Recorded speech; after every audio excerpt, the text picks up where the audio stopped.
In the wash-up of the election, as the Liberal Party begins to rebuild after what was called a bloodbath, thousands of talking heads and commentators have offered up their opinions on what direction the Liberal Party should take. But you'll notice one word seems to be missing fairly frequently, and that word is conservative. So, joining me now from Perth is legal academic and great Spectator Australia writer, Rocco Loiacono. Rocco, great to see you. How are you? Thanks, Rowan. Thanks for having me on. Good to see you too. Now, as you wrote in the Herald Sun today, God, you're freelancing from the Spectator. I can't believe it. Rocco. Well done. Great article. Great article. And the more people get to read Rocco, the better. He's a great, great writer. In the Herald Sun today, I guess you were paraphrasing the skyhooks. Conservative is not a dirty word. So why are the Liberal Party so petrified of using it, Rocco? Well, I think that they're petrified because there are none so blind as those that will not see. I was reading Paul Fletcher's piece in the Weekend Australian, and there was nothing in there about centre-right product differentiation.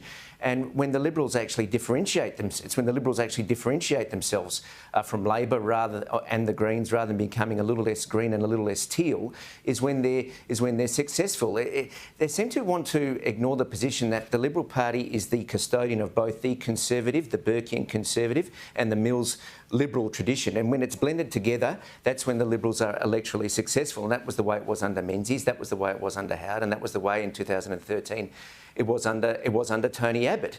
But the problem also too is they seem to want to run away from a fight, run away from conviction, because as Roger Scruton said, conservatism and the ideals that it embraces, such as the family and security and freedom and stability, all these things seem to be a little bit more boring, rather than all these excitable things that the opponents of the Liberal Party want to argue for. So it seems that people want to continue to appease those kind of arguments, when forgetting that, well, eventually the voters will, rather than pick the poor imitation, will choose the original every time.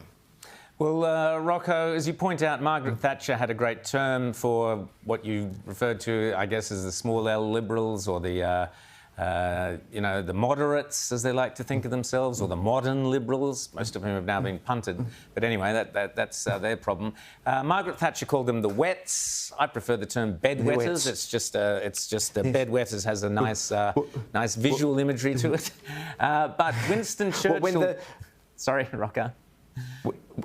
When the wets wet them, when the going gets tough, the wets wet themselves, as someone once that sounds wrote. Like Margaret Thatcher. Yes. But on a more serious note, Winston Churchill quipped of that side of kind of conservative politics as being appeasers, and he referred to an appeaser as one who feeds a crocodile hoping it will eat him last. If they ignore Conservatives, they might as well kiss goodbye to being the natural party of government, shouldn't they, Rocco?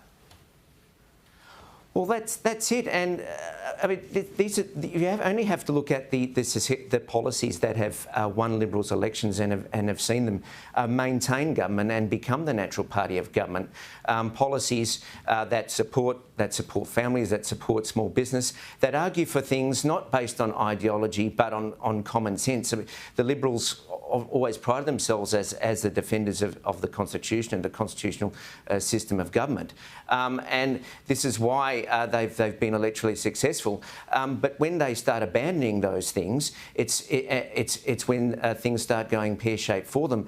And I had to not so much chuckle, but I was surprised that people don't want people who are making these statements that, look, we need to try and see where we lost and try and see where we can meet up with the teal and the green agenda and that kind of thing. Well, take a look at some of the policies that the Liberals have advocated over the last few years at both state and federal level. Well, going moderate in Western Australia, going extremely moderate in Western Australia, extremely moderate in South Australia, and then arguing for things like a Ministry of Truth at federal level and net zero and all these things. And look, it doesn't seem to have won the Liberals any votes. As Sir Robert Menzies said, these wets will try and chase anything thinking it's worth a few votes, but at the end of the day, it's quite tragic. Well, I always think, Rocco, that this so-called broad church works when the Conservatives dominate the Liberal Party and, by all means, make allowances for various progressive points of view so long as they don't contradict the basic Conservative philosophies. But what we saw under Turnbull and Morrison was a total inversion of that, where the bedwetters or the left sat on top and basically trashed and betrayed Conservative values. It don't work that way, folks.